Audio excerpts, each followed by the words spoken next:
सो है guys, welcome to my YouTube channel JM tech point. So guys, आज की इस वीडियो में पोको X2 मोबाइल के साथ कंपेयर करेंगे सैमसंग गैलेक्सी A51 मोबाइल के बीच में।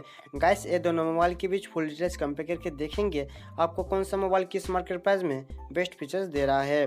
गाइस, अगर ये दोनों मोबाइल के बीच फुल डिटेल्स कंपेयर वीडियो पसंद आए तो प्लीज़ लाइक शेयर कमेंट जरूर करना, और भाई का चैनल है तो प्लीज़ सब्सक्राइब जरूर कर देना। तो गाइस, चलो बिना टाइम लेते हुए वीडियो को स्टार्ट कर लेते हैं।